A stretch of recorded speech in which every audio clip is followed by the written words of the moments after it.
Je disais que oui, nous sommes en tournée depuis une semaine. Cette tournée a trois objectifs. Objectif numéro un, c'est de faire l'identification des villages qui rentrent dans le cadre des projets que nous avons déjà au niveau de l'ASER.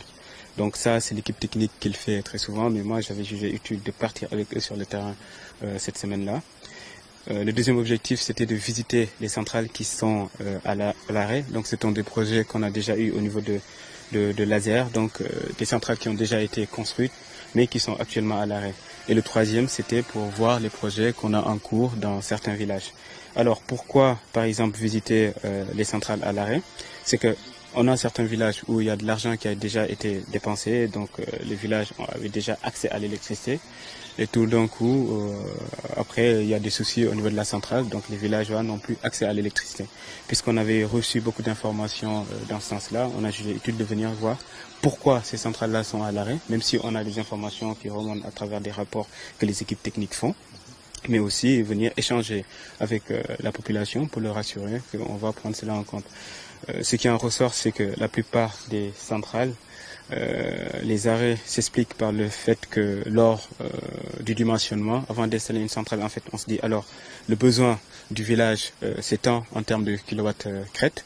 Et cela vient du fait qu'on a le nombre exact de ménages qu'il y a dans ce village-là.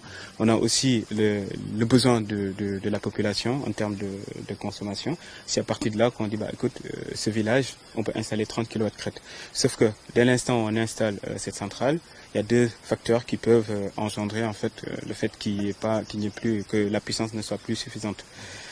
Ces deux facteurs, c'est quoi? L'augmentation du nombre de ménages dans le village. Donc, il peut y avoir beaucoup d'autres ménages qui peuvent s'ajouter.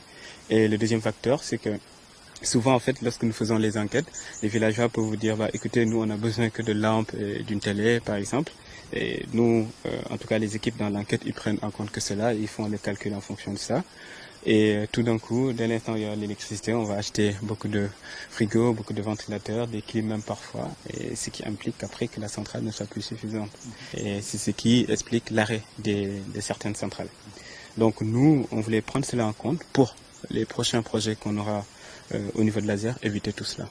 Donc voilà de façon succincte l'objet de notre visite. La particularité, c'est que ici, vous saviez, il y avait beaucoup de population la population n'était plus dans la commune spécifiquement ou dans le village. Maintenant, on apprend le retour de la population. Nous savons tous l'intérêt ou l'importance d'avoir de l'électricité dans un village, aussi bien sur le plan éducation, que ce soit pour la santé, même sur le plan économique, les répercussions que cela pourrait avoir. Donc quand nous avons reçu le conseil départemental de Ziguinchor au niveau de l'ASER, qui nous ont expliqué que la commune, il n'y a aucun village qui est électrifié.